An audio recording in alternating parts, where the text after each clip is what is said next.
Ladies and gentlemen, it gives me great pleasure to welcome you to the 41st commencement ceremony of Franklin College in Lugano, Switzerland. Vorrei innanzitutto dare il mio più cordiale benvenuto agli ospiti ticinesi, agli amici e ai genitori di lingua italiana a questa nostra 41esima cerimonia di consegna dei diplomi di laurea.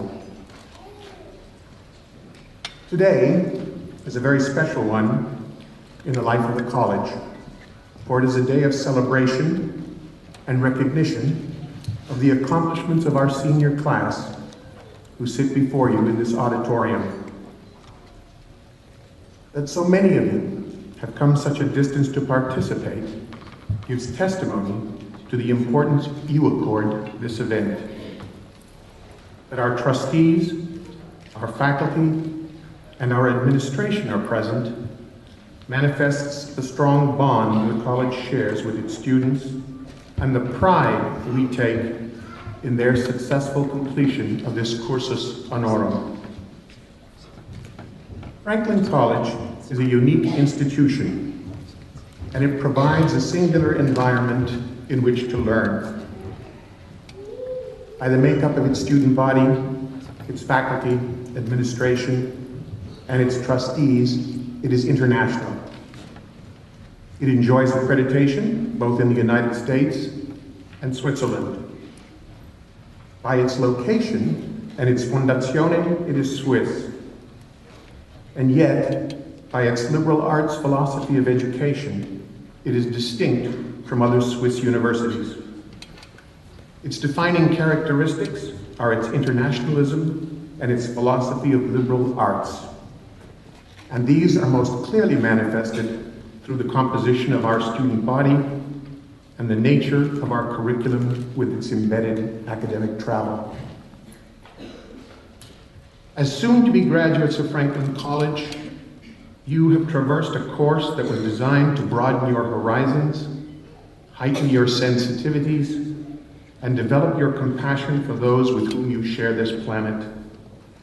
It is my sincere hope that your time with us has helped you accomplish those goals. Academically, you have met the challenges set before you by our faculty, and you have proven your worthiness to receive a Franklin degree. In doing so, you have earned the admiration of your colleagues, your professors, and those of us with whom you have shared this experience. Enjoy this moment and take justifiable pride in your accomplishment, for you have come a long distance from your starting point upon entering this college. It is now my pleasure to turn the dais over to Franklin College's Chairman of the Board and Founding President, Mr. Pascal Thom.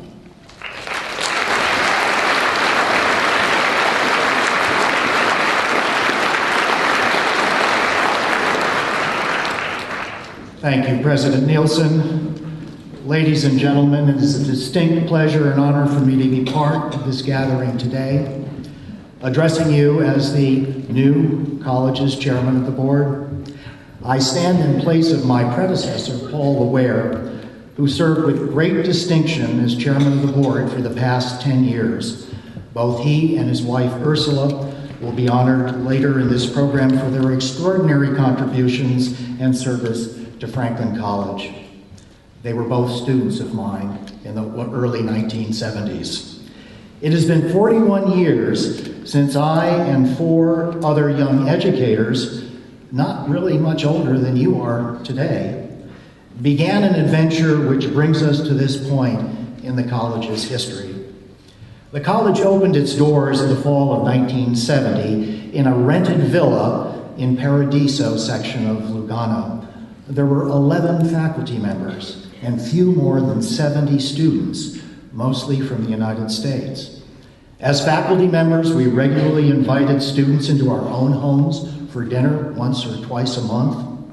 On weekends, we took students on excursions around Ticino frequently in one of the college's 2 Volkswagen minibuses. There was an annual September visit to the Romanesque bridges in the beautiful Valle Versasca, which Professor Stanford incorporated into the Franklin College crest which many of you are familiar with, not to be confused with McDonald's arches.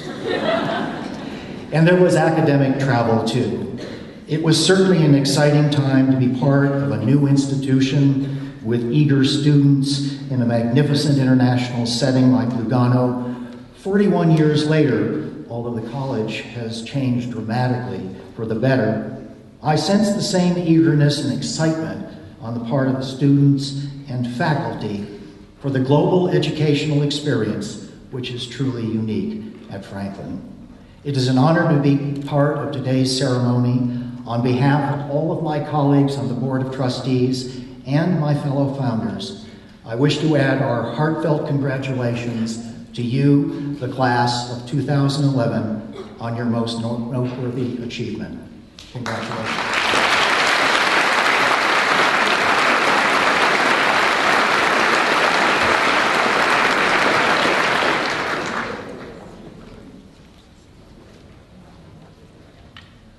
Each year is a special one for the college. Each brings with it some unique events and milestones, which add to the history of our young school. This ceremony in which we participate today also allows us the opportunity to formally recognize the accomplishments of others in the Franklin family. You, the soon-to-be graduates, take center stage, to be sure. You have achieved the primary goal you set for yourselves upon entering this college several years ago, and you have passed with varying degrees of distinction the hurdles and tests your faculty and administrators have placed before you as part of your learning and maturing process. This joyous occasion also allows us to share the platform with others who in a variety of ways have made contributions deserving of our recognition. This is our opportunity to introduce them to you. It is also our way of acknowledging and thanking them in this public forum, for by their actions, they serve as role models. They have helped shape for us the parameters of excellence, and in so doing, they set the bar very high. As you can imagine, each recipient has distinguished himself in a manner which places him in a unique category. Before Dean Steinert Barella presents the candidates for the honorary degrees, I would like to insert a few brief personal observations.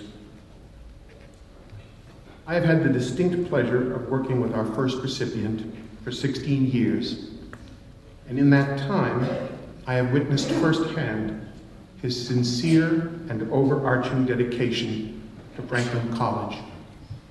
He, and I must say his wife Ursula, have demonstrated over the years a devotion to this school and a genuine passion to see it grow and develop that has helped it reach its current status.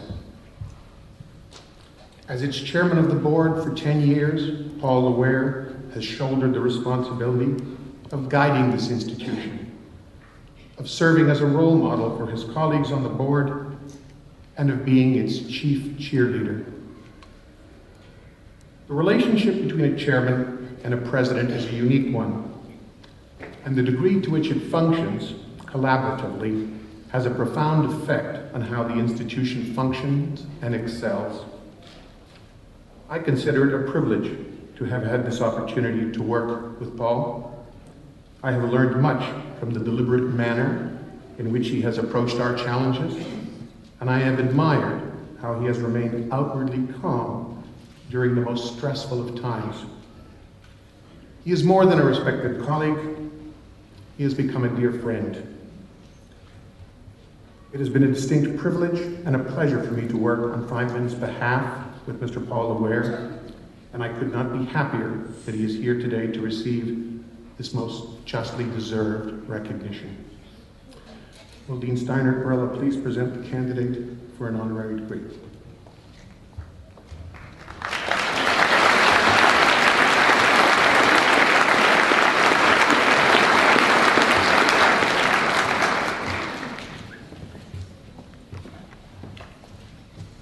Mr. President, I have the pleasure of presenting to you Mr. Paul C. Laware, former chairman of the board of Franklin College. Mr. Loire has worked for UBS since the year 2000 and currently serves as their Senior Vice President for Investments. Business expertise and experience is extensive.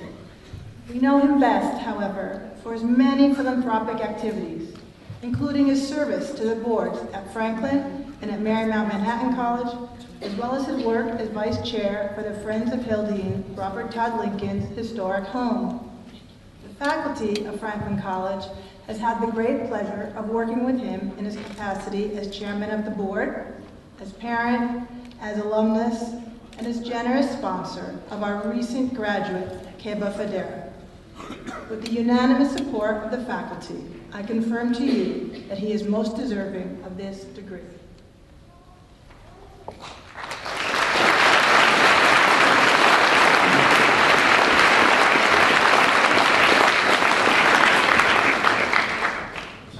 Franklin College, Switzerland, bestows upon you today its highest commendation in recognition of your important role of guiding this institution for so many years and keeping it focused on its mission in advancing awareness on issues of global concern and in promoting enlightened leadership through cultural understanding.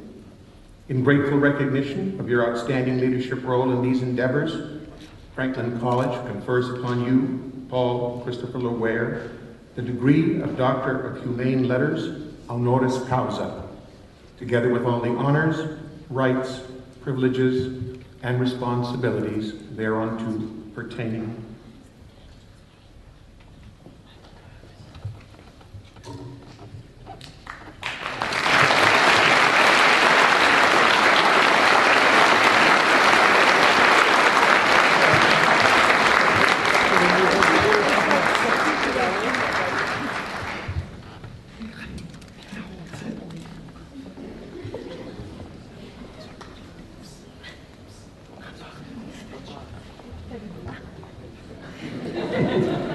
Looks good, huh? Dr. Loire, DL has a ring to it.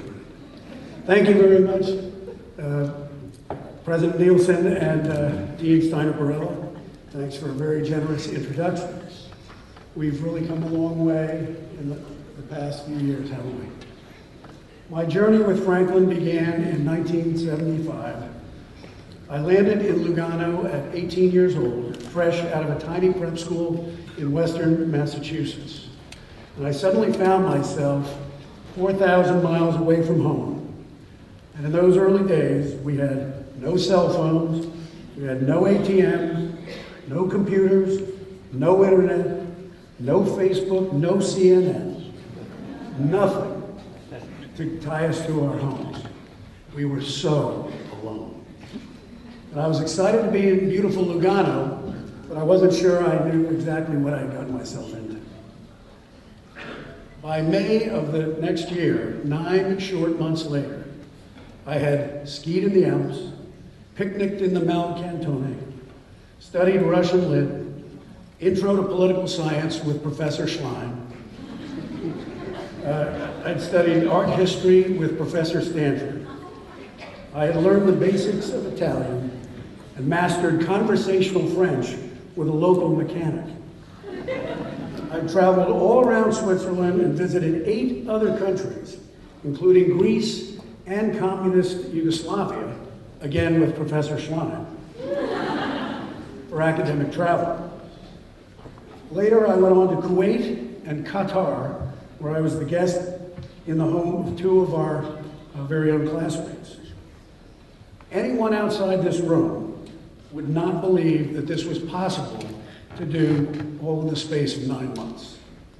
But we're Franklin College, and this is just how we roll. I was honored 16 years ago to be asked by Chairman Kalich and then newly appointed President Nielsen to join the Board of Trustees. Working closely with the board, with the administration, and with the very talented faculty, I came to understand how very special Franklin is and how important it is that we help it to thrive and prosper into the future. With the relentless advance of technology, the world shrinks a little every day. And the more important it is that we learn how each other thinks, we learn what matters to each other, we learn what scares each other, and most importantly, we must learn what makes each other laugh. I may not know much, but I'm pretty sure that if we're laughing together, we're not fighting. Through shared intellectual and social engagement and discovery in a global, cross-cultural context, at Franklin, we are absolutely changing the world for the better every day. When I was in your shoes, 2011, many years ago, I was pretty sure I was going to do something important in my life. But I never thought then that coming back to Franklin and leading this dynamic and brilliant community would be that important thing. Franklin is very important, and it has changed my life yet again. I wish you in the class of 2011 and all your fellow alumni around the world great and important lives. And I urge you to keep Franklin in your lives as you go forward. And if you stay involved, someday the chairman may knock on your door and ask you to serve. And I hope you will say yes, as I did. To the entire Franklin community, I thank you for allowing me to serve you in this important way. And I especially thank you for this high honor, which I will treasure for the rest of my life. Have a great day.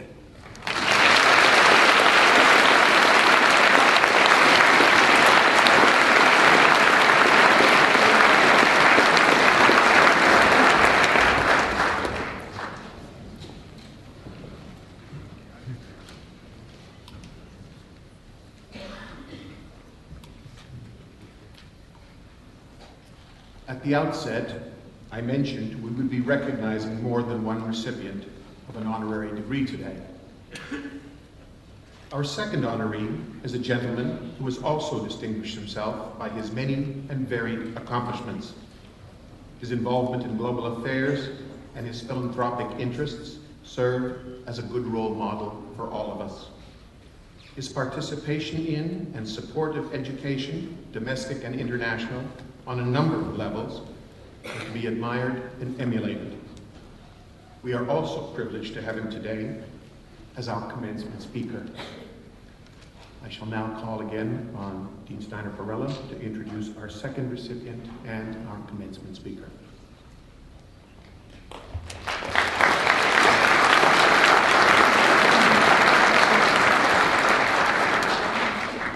Mr. President, I have the honor of presenting to you our second candidate for an honorary degree.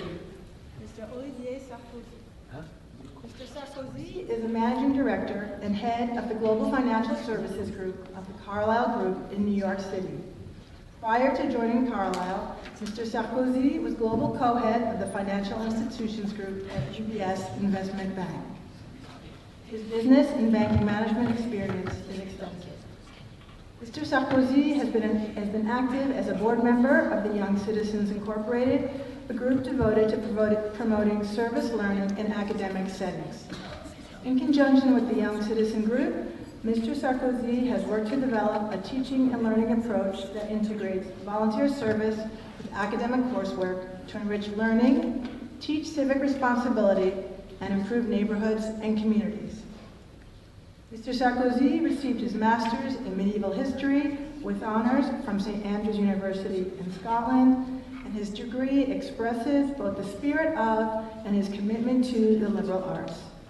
He currently serves on the Board of Trustees of St. Andrews, further demonstrating his commitment to higher education. The faculty joins me in confirming to you that he is most deserving of this degree.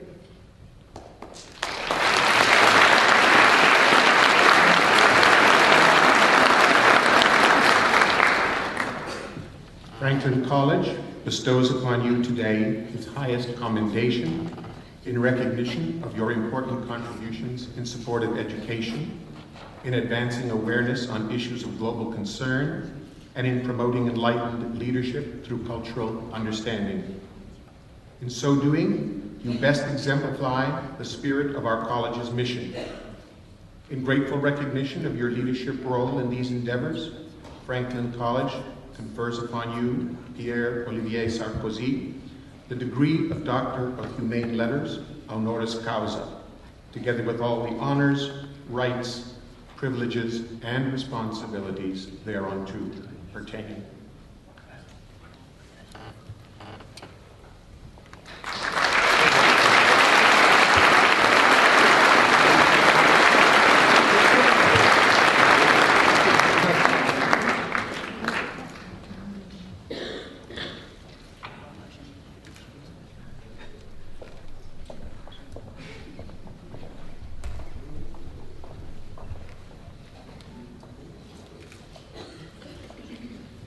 Chairman Town, President Nielsen, distinguished members of the Board of Trustees, members of the faculty, friends and family of the graduates, and finally, the graduates, good afternoon. I stand here today before you, humbled by this occasion as by so many different things. Humbled first and foremost by your accomplishment that we are gathered here today to celebrate. Humbled by the beauty that is the world that we live in and is so readily apparent to anyone that experienced the beauty of this day in this most beautiful of all places. Humbled by the long list of accomplishments that other commencement speakers that have come before me, men and women who, unlike me, had a litany of tangible accomplishments that I can only aspire to. And humbled indeed by the task before me. For I have long held the conviction that it is you, the younger generation, that is demonstrably smarter and wiser than the older generation to which I now regrettably belong. By tradition, the commencement address is to be delivered by a wise old soul who is meant to be able to articulate for the soon-to-be graduate the essence of the meaning of the education just received.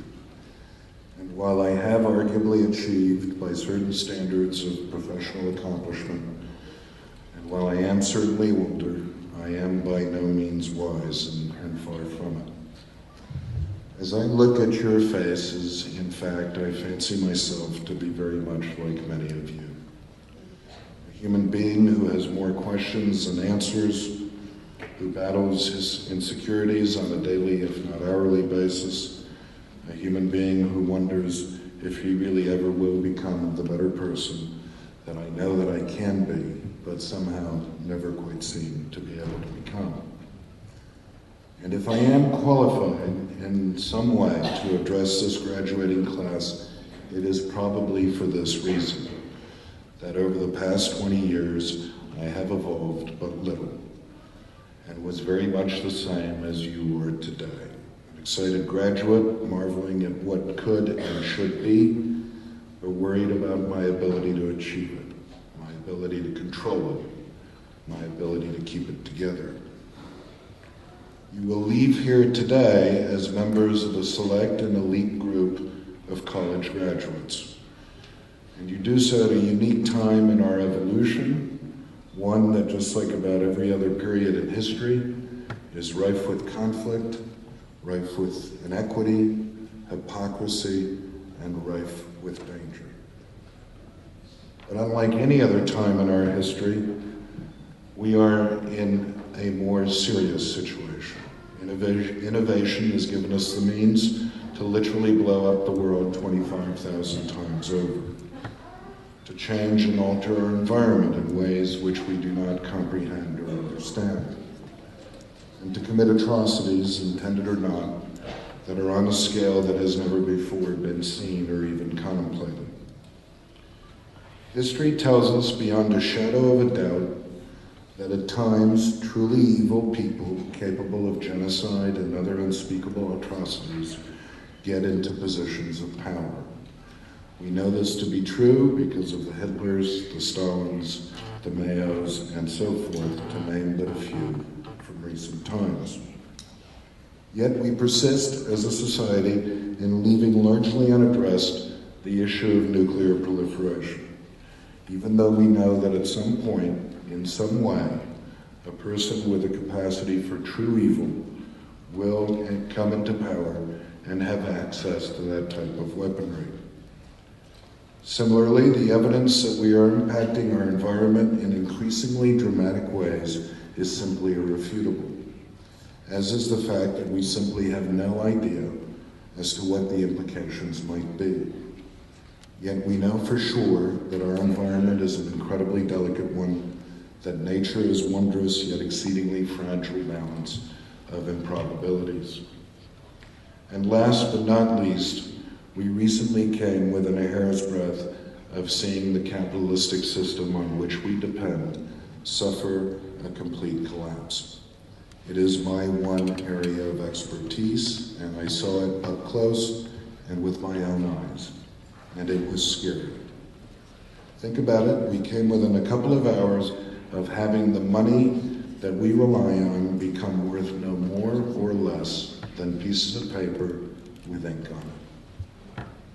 And yet, even though the genesis of the problem is now widely acknowledged to have been excess leverage, i.e. too much debt, we believe that we have solved the problem by borrowing more. It's simply not sustainable. These are indeed serious times, dangerous times, times that call for sober reflection and reassessment, as the status quo, in my view, is no longer a viable option. Yet, in the words of Charles Dickens, these are also the best of times, where opportunity has never been greater, and where possibilities abound, where our understanding of ourselves and the world we live in has never been more developed and getting more and more precise by the day, where the ability to communicate, educate, participate, and innovate have never been so apparent or more exciting. And while as a society we have a long way to go to make this a just and caring world, the tools we have at our disposal have never been greater. More has been invented since I was standing in your shoes 20 short years ago that can and will have a positive, direct impact on the human condition than was invented collectively over our entire history as a species. And that slope of innovation will only continue to steepen. Think about it in simple terms. Advancements in the technological sciences, to name a few, have made it possible for the average citizen to live better than the kings and queens of yesteryear. Here's but a small example. If you're born today in Switzerland, your life expectancy will be slightly over 82 years. Poor Napoleon Bonaparte, who ruled the land I come from, died of stomach cancer at the ripe old age of 50. William of Orange died of pneumonia at the age of 51. Henry V died of dysentery in his mid-30s. And while each of these kings and emperors no doubt had fantastic wealth and power, they didn't have access to the things we take for granted. Hot and cold running water, modern healthcare, communication, and things as simple as seeing the world required a huge amount of time and expense and could only be done on an extremely limited basis and with great danger. I should also add that wine tasted like vinegar in those days. But truth be told, I would submit to you that the average citizen today lives better than the monarchs of yesteryear. And so while the challenges are no doubt great, so too are the possibilities. How thrilling a time to become a graduate. The first thing to recognize is that we live in a world of haves and have-nots. Approximately 70% of the world population is illiterate. With your diploma, you will be placed in the top 1% globally of people that have achieved a college education. And I think it's safe to say, given the quality of your education, you will probably be amongst the top 1/4% of educated people globally. Think about that. 1/4%. It is indeed a rarefied position. And I would submit to you that in light of the gravity of the times and the opportunities, that with today's investiture and the privileged position that is inherent therein, falls on your shoulders a great responsibility. A responsibility that you may not have asked for, but that you simply cannot shirk. A responsibility to first and foremost remind yourselves of your blessings, for they are many. A responsibility to aim higher, to approach all things with humility and compassion, to avoid hypocrisy at all cost. A responsibility to avoid the false trappings of cynicism, to be passionate about the pursuit of life. For existing is easy, but living is hard. A responsibility to assert yourselves confidently while rejecting the false pretenses of hubris. A responsibility to maintain an open mind and a curious disposition, as befits the education you have been blessed with. For ours is a fascinating and wondrous world, and one who so desperately needs the energy of its most highly educated citizens. In closing, I would like to share with you a personal story that had a great impact on me.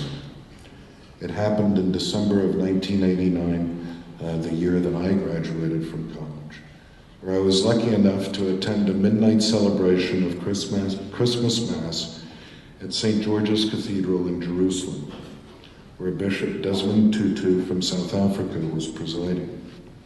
And while I am not a religious man, I was exhilarated at the thought of celebrating Christmas Mass with so powerful a figure in a setting so beautiful, one which was filled with so much history and so much mystery. To be truthful, I was also scared. Nelson Mandela would be released from prison after 11 years of confinement. 2 short months later, the invasion of Kuwait would happen within a couple of months, as did the start of the First Gulf War, and the Intifada was at its height.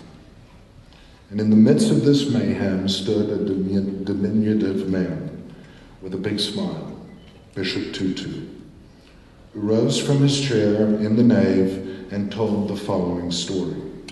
It was about a farmer who kept chickens in his backyard, including one chicken that looked a little odd. But still, it was a chicken. It pecked away at the ground, and it seemed unaware that it had wings and that there was a vast blue sky above. Until a knowledgeable man came along, and he said to the farmer, "Hey, that's no chicken." And the farmer said, "No, man, that's a chicken." And the knowledgeable man said to the farmer, "No, give it to me, please." And the knowledgeable man took the odd-looking chicken and brought it to a mountaintop to wait for sunrise. And upon seeing the sunrise, he took the strange-looking bird, turned it towards the sun, and he said, "Fly, eagle, fly." And the strange-looking bird shook itself, spread out its pinions, and soared off into the distance, like only an eagle can. Class of 2011, let me be the first to tell you that you are no longer strange-looking chickens. You are that eagle that will rise towards the fulfillment of your ambitions and capabilities, towards your destinies. Do it with caring, do it with compassion, do it to honor yourselves and the education that you have earned. Do it with the knowledge and insight that you have gained, and do it with the passion and strength that comes from knowing that you can, that you must, for your own sakes as well as for all of our sakes. Fly like that eagle. Thank you and congratulations.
Mr. President, I have the pleasure of presenting to you the candidates for the degree of Bachelor of Arts. Will the candidates please stand?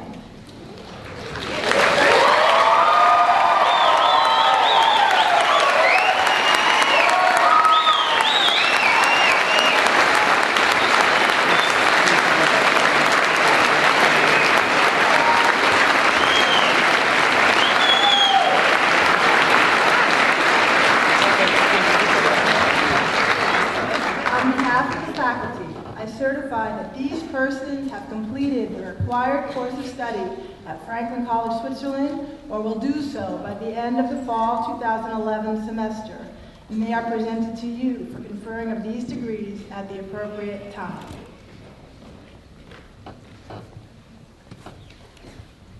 By virtue of the authority vested in me by the Board of Trustees and on the recommendation of the faculty, I confer upon you the degree to which you are entitled, with all the rights and responsibilities pertaining thereto.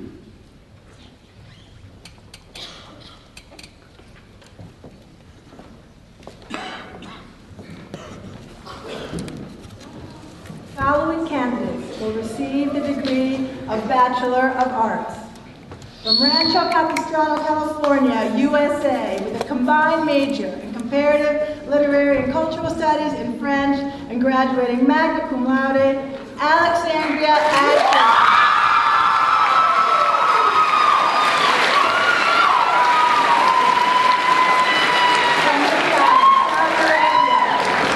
From Riyadh, Saudi Arabia, with a major in Visual and Communication Arts and a minor in Art History and a minor in Marketing, Dana Al.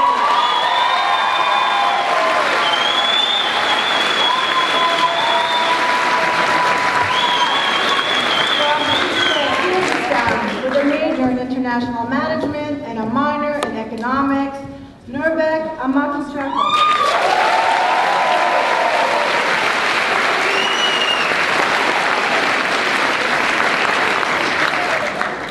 From Riyadh, Saudi Arabia, with a major in International Management with an emphasis in Marketing and a minor in Studio Art, Noir Al-Zaid.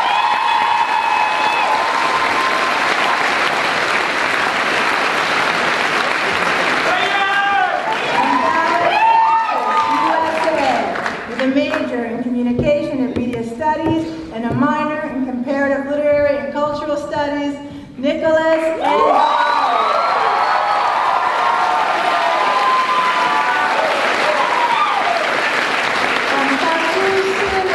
With a major in International Banking and Finance and a major in International Management and graduating cum laude, Fahad Amin.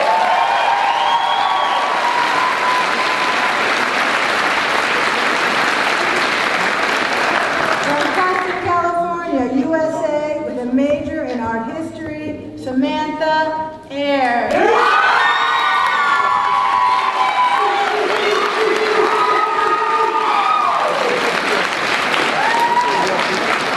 From Managua, Nicaragua, Environmental Studies and a major in International Relations, Simone Ben.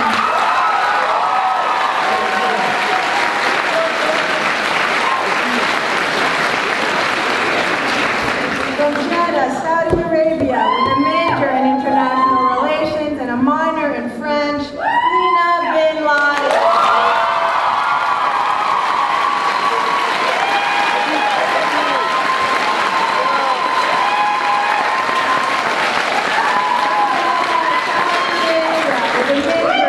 Communication arts and a minor in art history and a minor in marketing.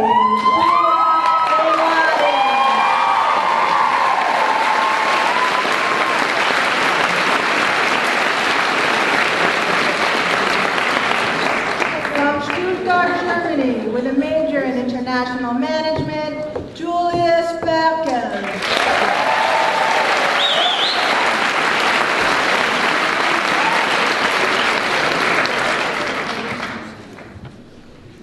From Aspen, Colorado, USA, with a major in international management, with an emphasis in finance, Dylan Bontempo.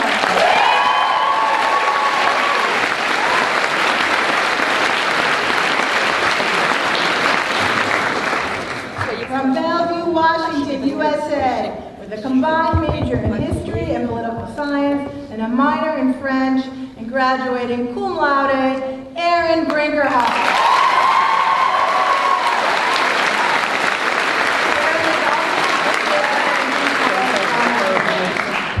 From Los Angeles, California, USA, with a major in international relations and a minor in history, Rebecca Brown.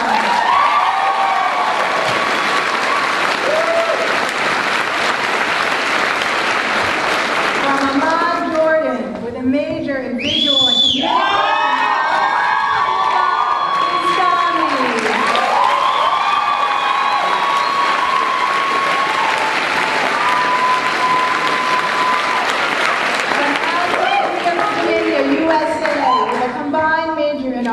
And political science, and graduating cum laude, Maya Butler.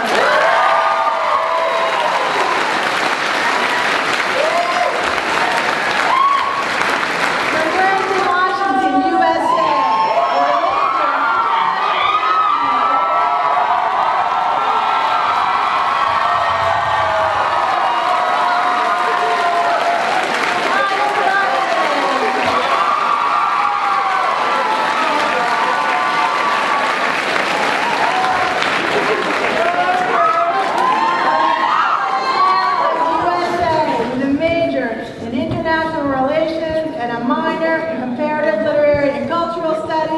A minor in French, and graduating cum laude, Sarah Cash.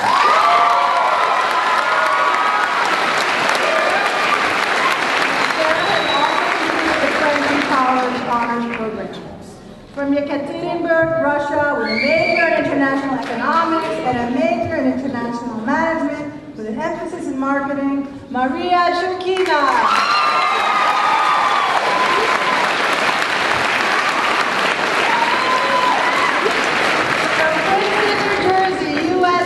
With a major in international management, with an emphasis in marketing, and a minor in communication and media studies, and a minor in Italian and California.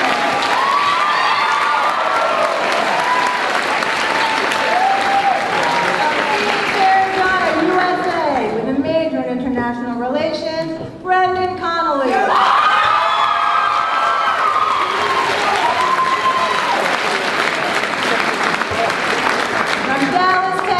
USA, with a major in international relations and a minor in French, Nicholas Corcoran.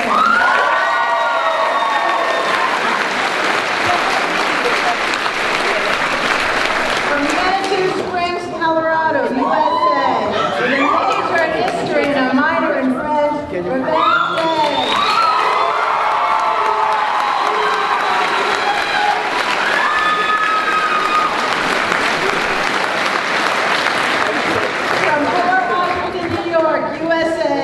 Combined major in communication and media studies and comparative literary and cultural studies and a minor in environmental sciences, Alexandra Davis.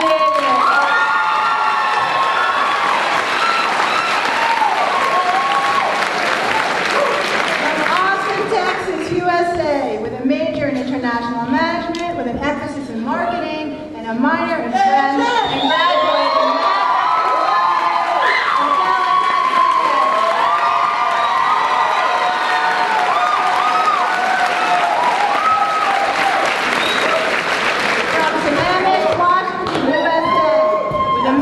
environmental studies and a minor in communication and media.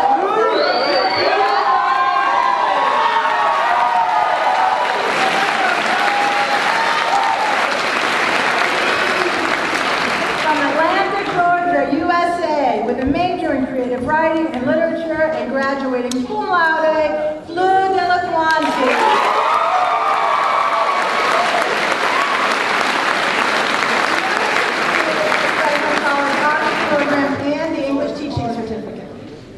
From Seattle, Washington, USA, with a major in international relations.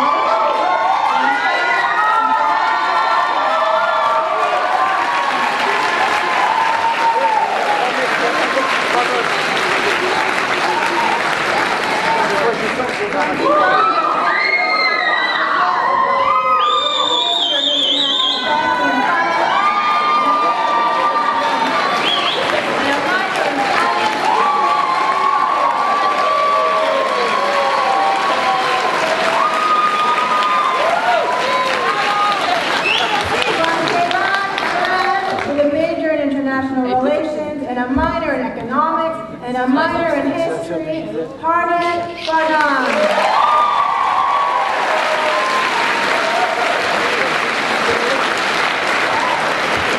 From Burlington, New Jersey, USA, with a major in visual and communication arts, Anthony Farrer.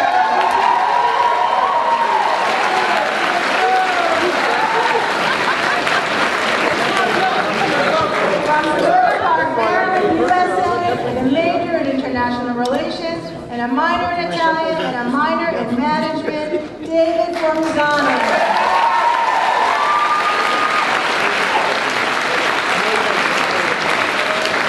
From Maplewood, New Jersey, USA, with a major in history and literature,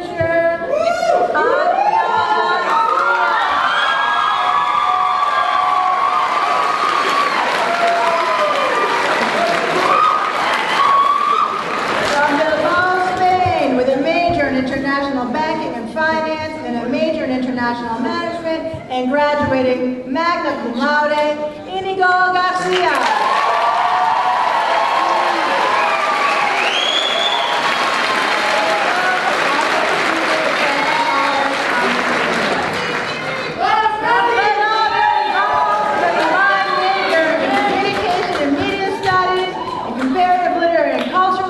And a minor in environmental sciences, Ned Jeffrey.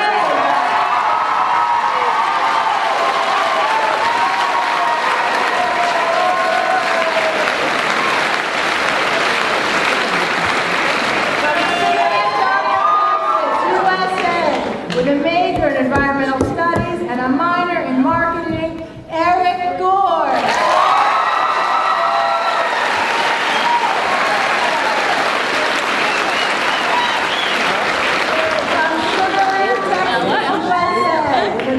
International relations and a minor in history and a minor in Italian, Andrea Haas.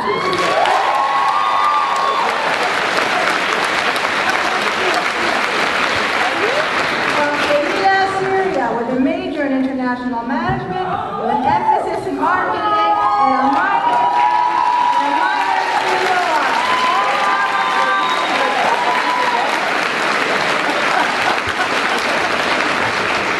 From Dushanbe, Tajikistan, with a major in international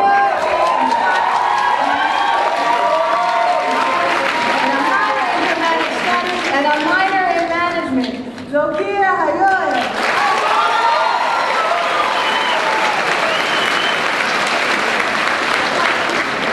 From Miami, Florida, USA, with a major in international management, with an emphasis in marketing and a minor in studio art, Andrew Herndon.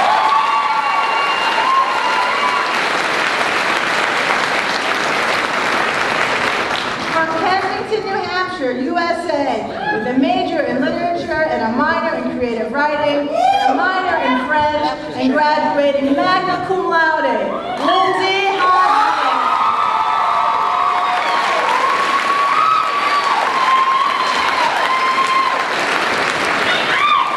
From Chicago, Illinois, USA, with a major in visual communication arts, Amy Hawkins.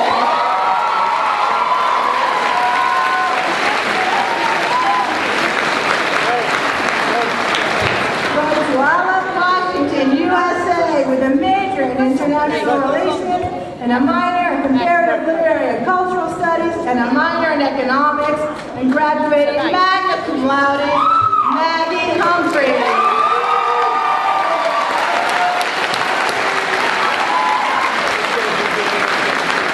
Maggie is also completed the Franklin College Honors Program. From Seattle, Washington, USA, with a major in international banking and finance, Mason Ellery Husky.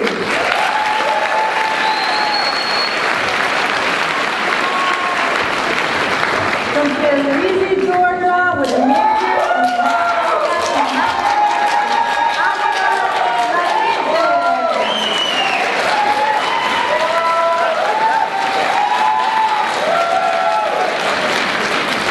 from Arlington Heights, Illinois, USA, with a major in international economics and a major in history and a minor in Italian studies, and graduating magna cum laude, James Jasper. James has also completed the Franklin College Honors Program. From Seagirt, New Jersey, USA, with a major in communication and media studies and a minor in dramatic studies, Elise Jennings.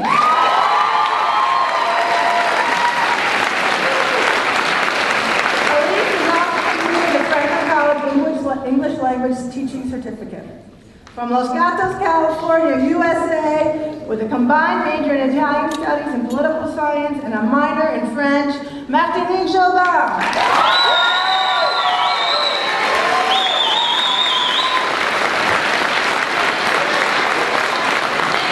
From York, Pennsylvania, USA, with a combined major in communication and media studies and history, and a minor in environmental sciences, Olivia John.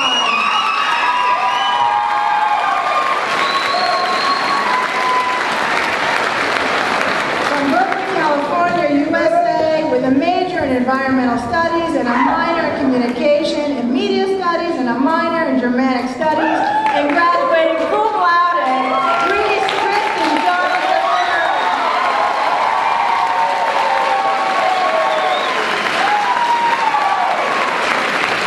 From Chesterfield, Virginia, USA, with a major in international relations and a minor in French, Nicole Justice.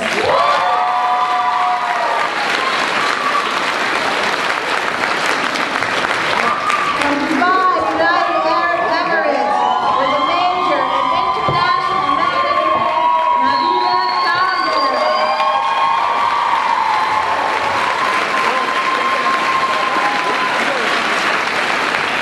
From Riverdale, New York, USA, with a major in visual and communication arts, Kadima Kisim.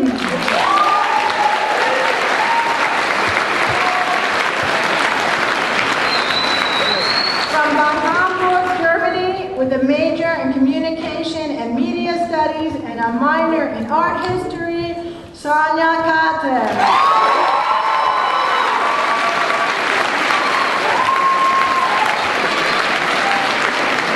From Amherst, New Hampshire, USA, with a major in environmental studies and a minor in Italian, Nicholas O. Kimberly.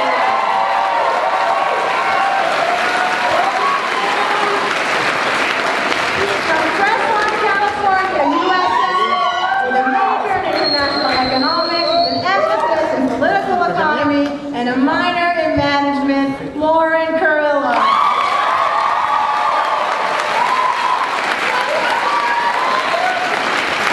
From Tucson, Arizona, USA, with a major in environmental studies and a minor in French and a minor in political science, and graduating cum laude, Amanda Weinberg.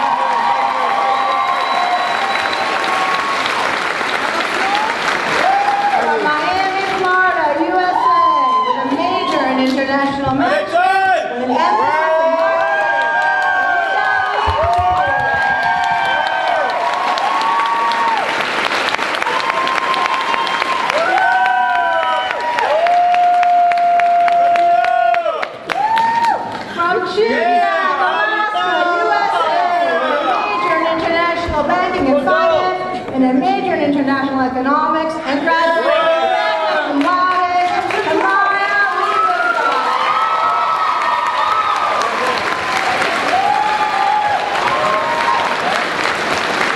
From Aman Jordan, with a major in communication and media studies and a minor in marketing.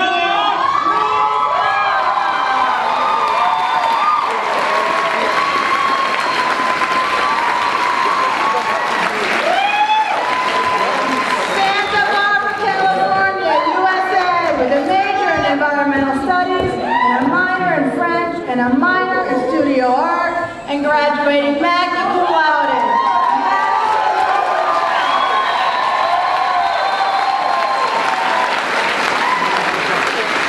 From North Bend, Washington, USA, with a major in communication and media studies and a minor in Italian and a minor in marketing, and graduating cum laude, Catherine McFarland.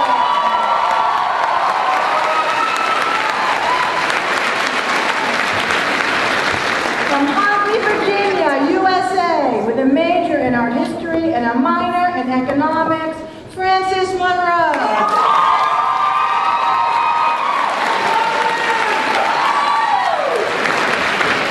From Rolling Hills Estates, California, USA, with a major in international banking and finance and a major in international management with an emphasis in marketing, and graduating cum laude, Amanda Mulcahy.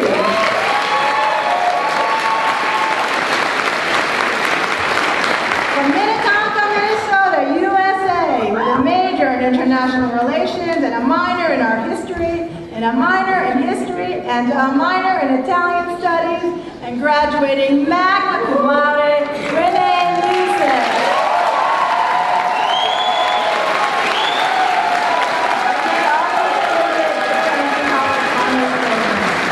From Salt Lake City, Utah, USA, with a major in comparative theory and cultural studies, and a minor in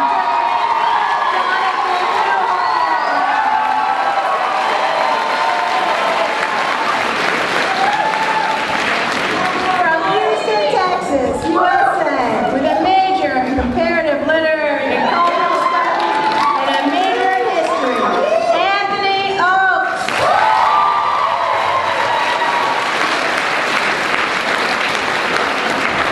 From Windsor, California, USA, with a major in environmental studies, and a minor in Germanic studies, and a minor in political science, Tyler Olson.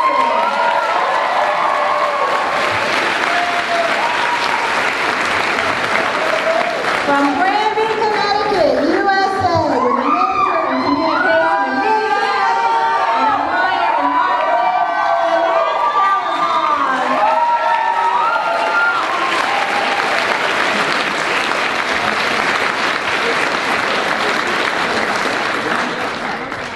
From San Antonio, Texas, USA, with a major in international management with an emphasis in marketing, Alexi Carter.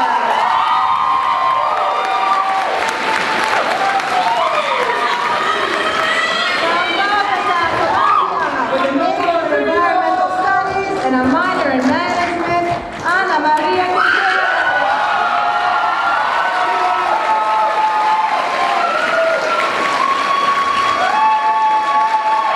From Los Angeles, California, USA, with a major in international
and a minor in Communication and Media Studies.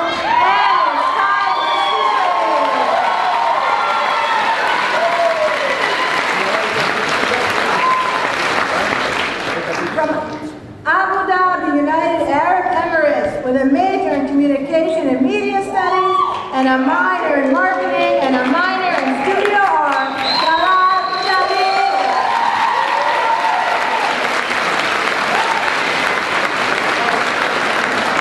From Seattle, Washington, USA, with a combined major in Comparative Literary and Cultural Studies and Political Science, and a minor in Communication and Media Studies.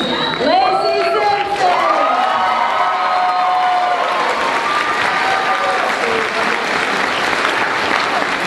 From Detroit Lakes, Minnesota, USA, with a major in International Relations and a minor in History, Gregory Smith.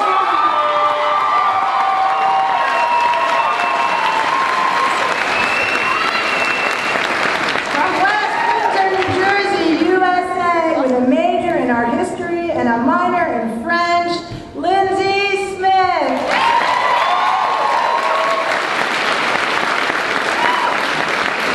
From Vienna, Austria, with a major in International Management with an emphasis in Marketing and a minor in Communication and Media Studies, Melanie Smith.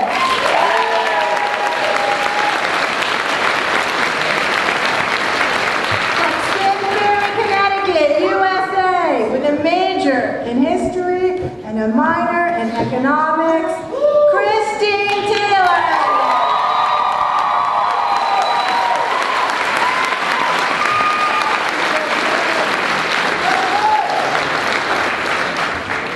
From Colorado Springs, Colorado, USA. Environmental Studies and a major in International Relations, Michael Perlman.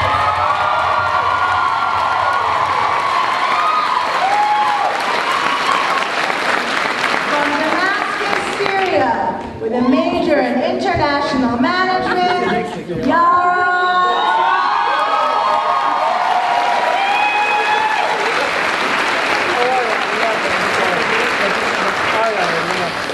From Atlanta, Georgia, USA, with a major in International Banking and Finance and a major in International Management, Grigore Toshitu.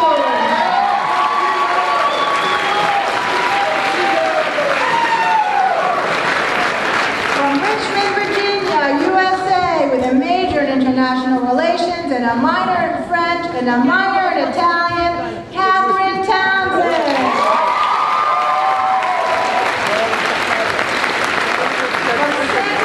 California, USA, with a major in International Management, Andrew Trinchero.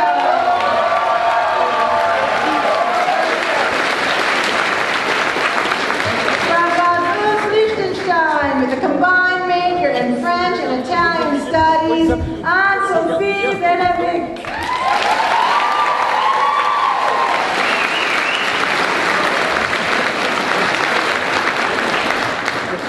From Plunje, Lithuania, with a major in Visual and Communication Arts and a minor in Art History and a minor in Psychology, and graduating summa cum laude, Carolina Vaitkute.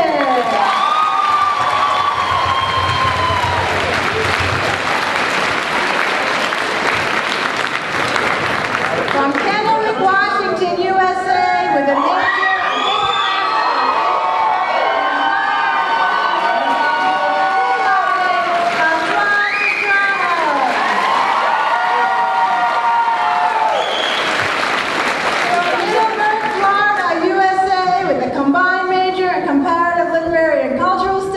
Political Science, and graduating cum laude, Ashley Walter.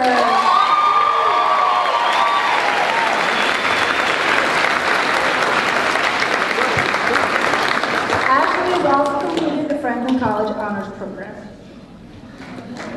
From March, Colorado, USA, with a major in Environmental Studies and a minor in Communication and Media Studies and a minor in French, and graduating cum laude, Karen Wilson.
Buonasera.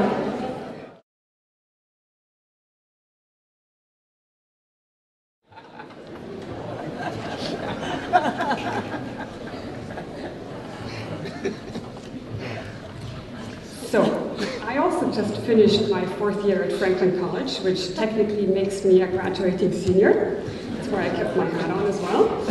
And that's why it's also so sad to see so many of you go, who basically started exactly when I started too. But I'm particularly sad to see one person go, Carolina Vaikute, our valedictorian of this year, who I have the great pleasure to introduce. Carolina was born in Plunge, Lithuania, and grew up in Lithuania and in the US, in Florida. She came to Franklin College 3 years ago, and I think the first course that she enrolled in was Professor Stanford's Psychology of Art, which then set the tone for her future studies.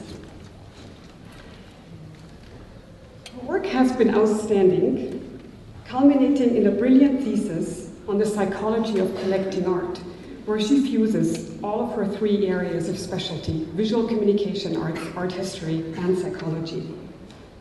When I chatted with Carolina before her thesis defense, I asked her what her next steps would be. And she told me that she would like to fuse her passion for writing and education and apply for a journalistic position with the Chronicle of Higher Education. Ultimately, however, she would like to do graphic design and get a PhD in psychology. Judging from her senior thesis, she will absolutely have no problem doing that. This will then also bring her closer to fulfilling her dream, which I asked her about as well, which is to live a life creating photographs and visual images that will change a person's life for the better when he or she sees them. I'm sure she will absolutely do that. Ladies and gentlemen, please welcome me in calling Carolina Vaikute to the stage to give her address.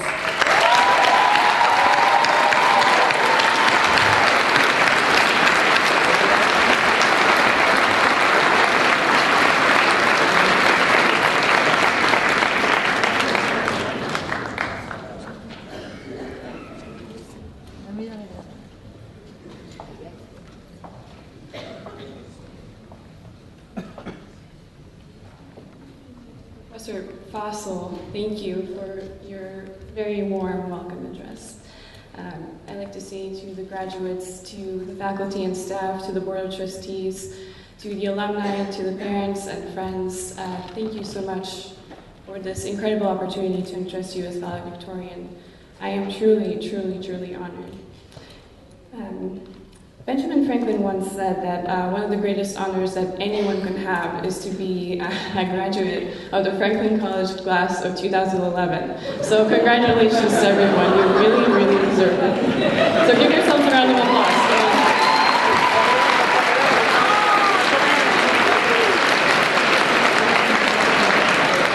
He also said, and this is actually true, but you never know about these things, he said that applause waits on success, and I think that every single one of your successes in the past years deserves a round of applause, and many, many more, so give it up for yourselves one more time.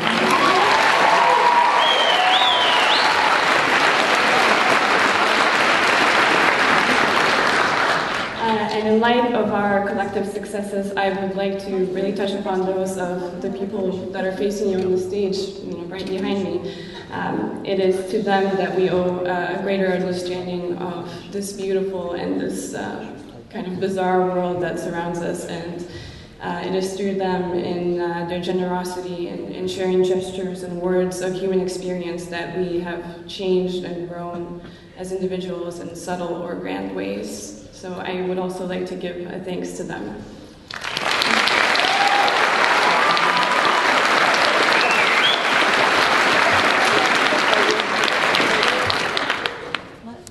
As the valedictorians in the past, and as any good Franklin student would do, and as anyone wishing to avoid embarrassment would do, I did some research, before coming to address you, and I made some preparations. And I did this by doing some thinking about what I would say in order to come up with a really, really terribly boring speech. And so in order to do that, I thought, what could I avoid? What topics could I avoid saying, And always the ones that come up are, that life is a road, a bumpy road, or that we are, expected to change the world. I'm sure that we have been doing that, though, in our subtle interactions with our environments on a daily basis. But one that stood out to me in particular was, that we are now entering the real world, and this has been said to me on a number of occasions. And, I invariably have to address the subject because I thought initially, that in our idyllic little corner of southern Switzerland, we might be, the real might become a little bit fantastical sometimes because not everybody gets the opportunity to have the kinds of experiences that have imbued our lives up until this day. And I thought, it's kind of hard to extract the fantastic from the real sometimes, but I think, every single one of our experiences, these have formed our real world. This is our real world because everything that we have chosen to achieve, everything that we have striven for, whether, it's building communities in Thailand or seeing the ballet in Valencia, or cleaning up Lake Muzano, or walking the streets at night of Sarajevo, or even just talking to anybody of a different culture than ours, in downtown Lugano. These are all our experiences, and these are more vivid and more real than anything that we could have gotten just sitting in a classroom, the past few years. And for that reason, I think, it might sound a little idealistic, but I think that we can drink our celebratory Prosecco, after the ceremony, of course, with a little bit of idealism, because this is the day that we really do think about the fantastical. This is the day when we think about the dreams that we would like to come to life. And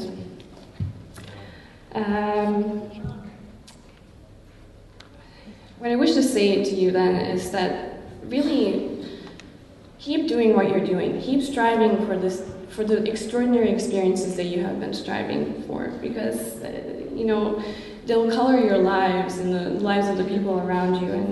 But do it. Strive further. Commit more deeply. Imagine more vividly what you can do. You have the whole world in front of you, and you have the capability to do everything that you want to do. In your acute awareness of yourself today, just in all that you have to do, in all the decisions that you have to make, take advantage of the fact that you have liberal arts education. It has taught you to become a critical thinker. It has taught you to be selective in the things that you choose to see and hear, and the things that you choose to affect you. And be selective. Try to create, try to interpret, and above all, try to create meaning in all those experiences. So, as you write the collective stories of your lives, I wish each of you a long journey, replete with the most ardent passions, replete with the most heart-rending moments. They will live in your memory as images, and one day you'll be so glad that you have them, and so glad that you have been able to share them with the people that mean the most to you. So thank you very much. And now that I have said this, I would like to proceed with reading my speech. Just kidding. Thank you very much.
program, I usually come before you and make some stirring remarks using analogies like the bumpy road ahead.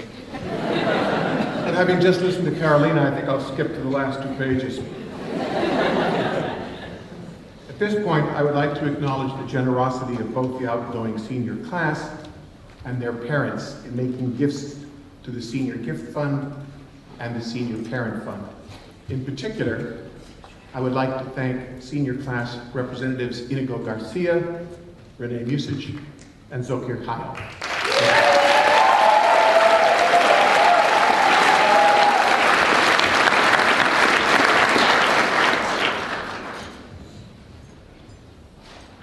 In conclusion, please allow me to make 2 somewhat disparate observations.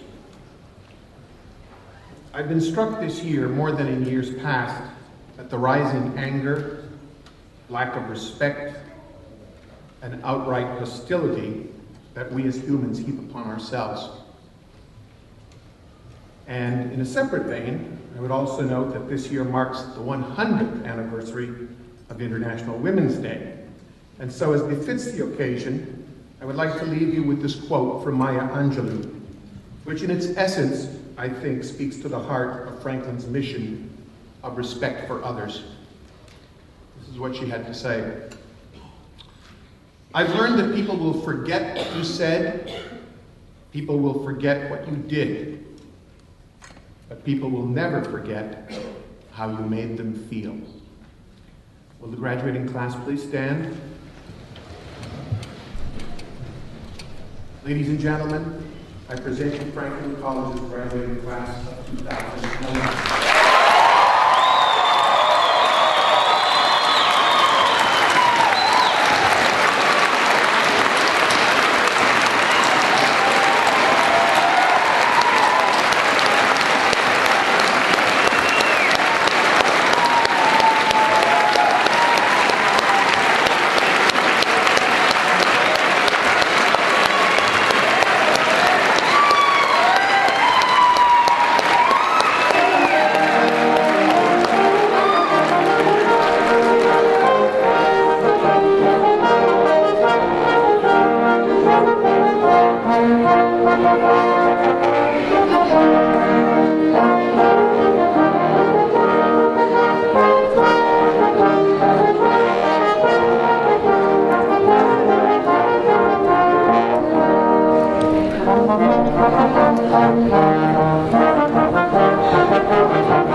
Thank you.